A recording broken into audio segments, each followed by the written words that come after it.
नमस्कार साथियों, आप सभी का बहुत बहुत स्वागत है GS with NPS YouTube channel पर। आज की इस क्लास में हम लोग जो है कुछ मोस्ट इंपोर्टेंट विलोम शब्दों को इस क्लास में जो है पढ़ने वाले हैं। तो चलिए करते हैं क्लास की शुरुआत। एक तरफ शब्द, दूसरी तरफ उनके विलोम लिखे हुए हैं इसमें। सबसे पहला शब्द है उत्कर्ष। तो देखिए, जो उत्कर्ष का विलोम होता है वो होता है अपकर्ष। ये बहुत ज़्यादा एग्जाम में पूछा जाता है कि उत्कर्ष का विलोम क्या होता है, अपकर्ष होता है। इसी प्रकार त्रिकुटी, त्रिकुटी का जो विलोम होता है वो होता है भ्रुकुटी। भ्रुकुटी जो है त्रिकुटी का विलोम है। इसी प्रकार सिद्ध का विलोम होता है साधक। सिद्ध का विलोम क्या होता है, साधक। भंजक का विलोम पूछा जाए तो भंजक का होता है योजक। भंजक मतलब तोड़ने वाला, योजक मतलब जोड़ने वाला। इसी प्रकार लिप्त का जो विलोम हो जाता है वो हो जाता है निर्लिप्त। लिप्त का क्या हो जाता है, निर्लिप्त।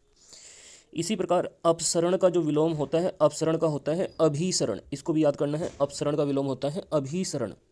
इसी प्रकार सरस, सरस का जो विलोम होता है निरस होता है। सरस का क्या होता है, निरस होता है। पुरातन का विलोम क्या होता है, पुरातन का अधुनातन। पुरातन का विलोम होता है अधुनातन। ये सभी विलोम शब्द मोस्ट इंपॉर्टेंट हैं। एकागत, एकाग्र।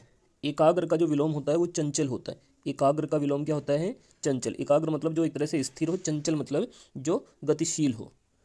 श्लील का जो विलोम होता है, श्लील का अश्लील होता है। श्लील का विलोम क्या होता है, अश्लील होता है। गोचर का विलोम अगोचर होता है। और काल, या इसको हम जो है सुकाल भी बोलते हैं। काल या सुकाल का विलोम होता है अकाल। इसी प्रकार अवरोह का जो विलोम होता है वो होता है आरोह। अवरोह का विलोम क्या हो जाता है, आरोह हो जाता है, अवरोह का विलोम।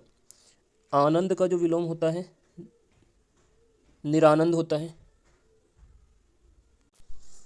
आनंद का विलोम जो है निरानंद होता है। इसी प्रकार श्री गणेश का विलोम जो है इति श्री होता है। कीर्ति का विलोम पूछा जाए तो ये अपकीर्ति होता है। कीर्ति का विलोम क्या होता है, अपकीर्ति होता है। इसी प्रकार सित का विलोम असित होता है। सित का विलोम असित। अवनी, अवनी मतलब धरती, इसका हो जाता है अंबर। और हे का जो विलोम होता है वो होता है ग्राहा। ग्राहा हे का विलोम होता है। चलिए आगे इसमें जो है कुछ और इंपॉर्टेंट विलोम शब्दों को देखते हैं जो है। देखिए, मृदुल, मृदुल मतलब होता है कोमल या मुलायम, तो इसका हो जाता है रुक्ष विलोम। इसी प्रकार कलुष, कलुष का जो विलोम होता है निष्कलुष होता है।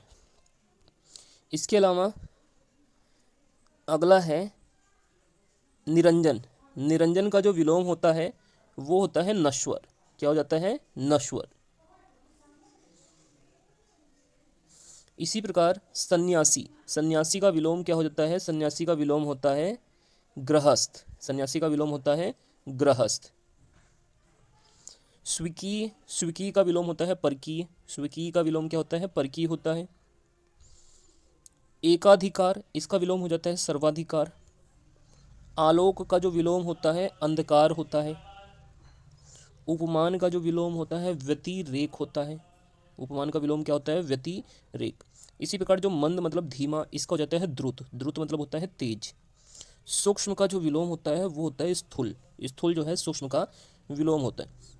अधुनातन का विलोम होता है पुरातन। पुरातन और अधुनातन एक दूसरे के विलोम होते हैं। अति, अति मतलब ज़्यादा, तो इसका हो जाता है अल्प। अल्प मतलब थोड़ा। अंतरंग, इसका हो जाता है बहिरंग। बहिरंग अंतरंग का विलोम है। आगत, आगत शब्द का विलोम होता है अनागत। आगत शब्द का क्या विलोम होता है, अनागत होता है। विपत्ति शब्द का विलोम होता है संपत्ति। विपत्ति शब्द का विलोम क्या होता है, संपत्ति होता है। इसी प्रकार अपेक्षा का जो विलोम होता है उपेक्षा होता है। पाश्चात्य का विलोम होता है पौर्वात्य। पाश्चात्य का विलोम होता है पौर्वात्य।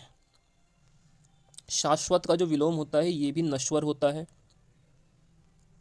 हर्ष का विलोम होता है विषाद। हर्ष का विलोम क्या होता है, विषाद होता है।